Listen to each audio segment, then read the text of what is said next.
Whether you love to prepare food or consider it a chore, having the latest and greatest cooking gadgets can completely transform the culinary experience. But while these appliances have revolutionized the way we cook and eat, few people stop to think about how they came to fruition. So today, we're going to take a look at some things we just learned about classic kitchen gadgets. Before we get started, be sure to subscribe to the Weird History Food channel. After that, please leave a comment and let us know what other cooking equipment you would like to hear about. Okay, time to inspect some gadgets. When software engineer Robert Wang found himself laid off from his job in 2008, he didn't just sit on his couch playing Xbox. After thinking about how a lot of his friends often complained about constantly resorting to fast food after a long day at work, he decided to invent a gadget that could quickly and easily cook dishes for entire families in hopes it would encourage them to eat out less. The result was the Instant Pot, a pressure cooker-style machine that also prepares rice, slow cooks, steams, sautés, and even makes Greek yogurt in minutes. Equipped with an anti-burn function, it allows users to almost mindlessly prepare meals and dishes large enough for entire families without anyone's insurance premiums going up.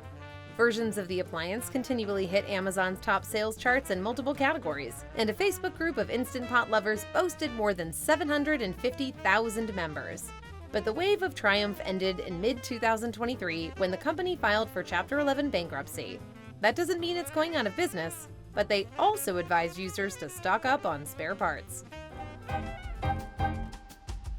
Invented around 1963 by a guy named Samuel J. Popeil, the Veg-O-Matic promised to slice and dice vegetables with minimal time and effort.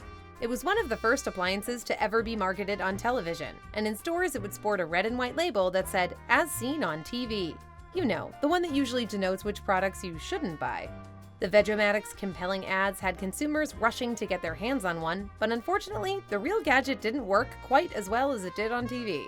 Many disappointed customers were left with a much larger mess to clean than if they had just chopped everything by hand.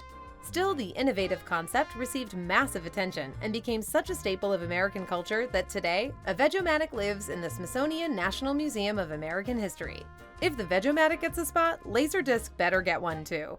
Since the original product's rise and fall in popularity, other versions have been produced with similarly limited chopping capabilities. Also worth noting is that Samuel J. Popeil, alongside his son, the late infomercial king Ron Popeil, was immortalized in a song called Mr. Popeil by Weird Al Yankovic, which is the highest possible honor American culture has to bestow. Take that, Smithsonian! And speaking of Ron, after a year at college, young entrepreneur Ron Popeil teamed up with his friend and classmate Mel Korey to form Ronco Incorporated, a business destined to provide Americans with affordable gadgets and home accessories. Yep, Ron Popeil named his company Ronco. Don't mess with perfection. Ronco's unique line of products included the Chop-O-Matic hand food processor, the Dial-O-Matic food slicer, the electric pasta maker, the Showtime rotisserie and barbecue, the Pocket Fisherman, the beef jerky machine, the turkey fryer, and the giant dehydrator, among others. He was responsible for like 30% of infomercials on TV at one point. Ron Popeil was also a steady supplier of unforgettable TV catchphrases, but his most famous one, "Set it and forget it," Set it and forget it, came from the Showtime rotisserie. The easily storable countertop gadget allowed cooks to rotisserie roast burgers, chickens, and even whole turkeys with minimal effort. And it doesn't get more minimal than just turn this on and walk away. Congratulations, you're a chef! It's fun to picture former heavyweight champion George Foreman hard at work in his George Foreman lab inventing the George Foreman grill on his George Foreman computer. But Foreman was not actually the creator of the world's most famous countertop grill. The device was actually imagined by Michael Boehm, an aspiring kitchenware inventor. Boehm unsuccessfully pitched what he called the short order grill multiple times without success until a company called Sultan accepted it and came up with the idea to hire a celebrity promoter. Foreman came on board as a spokesperson in 1994. From shopping networks and late-night TV to after-fight interviews and infomercials, Foreman endorsed the lean, mean, fat-reducing grilling machine whenever he could find an audience. The boxer quickly became synonymous with the invention. If you grew up in the 90s, you may not have even realized he was a boxer. By 1998, the grill had cooked up $200 million in sales, of which Foreman reportedly received $50 to $60 million. He sold the Foreman brand to the company for $137 million in 1999. Boehm, on the other hand, reportedly never received any royalties from its runaway success.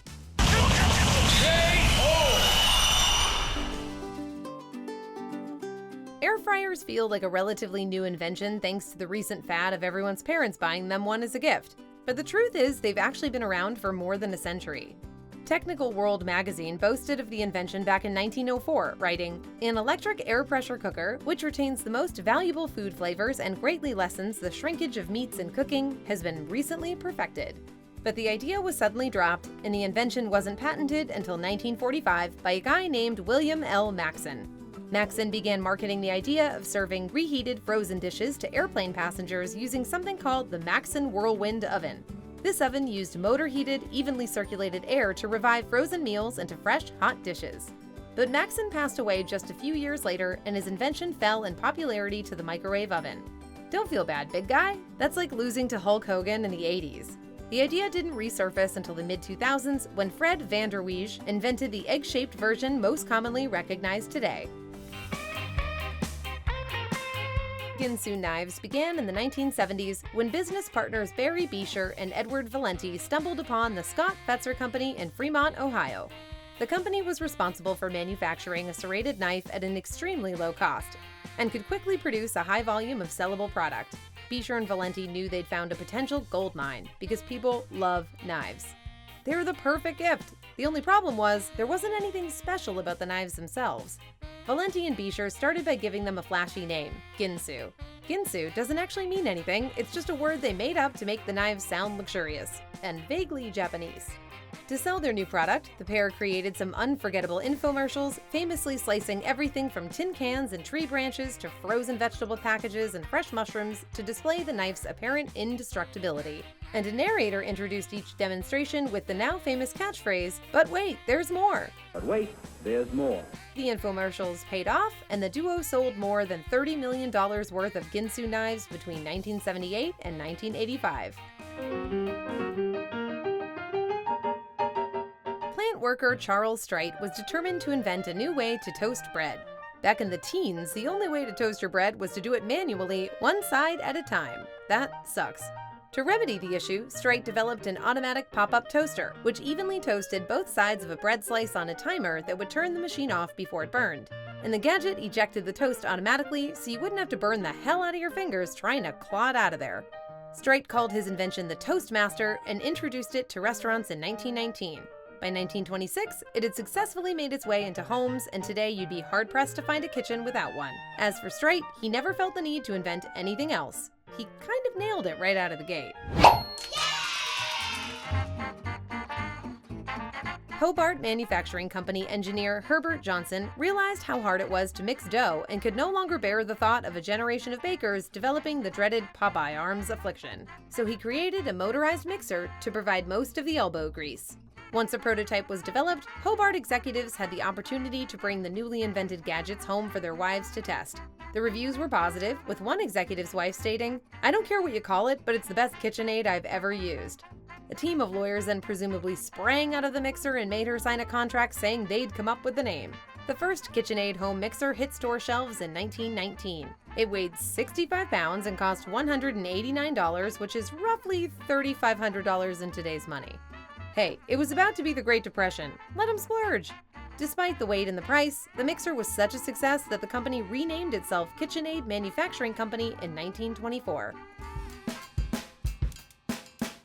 After an extensive career as a bodybuilder and nutrition expert who performed incredible feats of strength and endurance, at age 50, Jack LaLanne transitioned from his daytime TV fitness show into the world of juicing, by which we mean making juice, not doing steroids. Probably.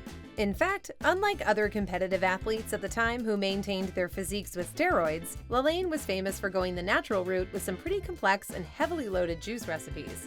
Deciding that housewives were his target market, the fitness guru marketed his own power juicer so that families could experience the benefits of his naturally vitamin-packed regimen.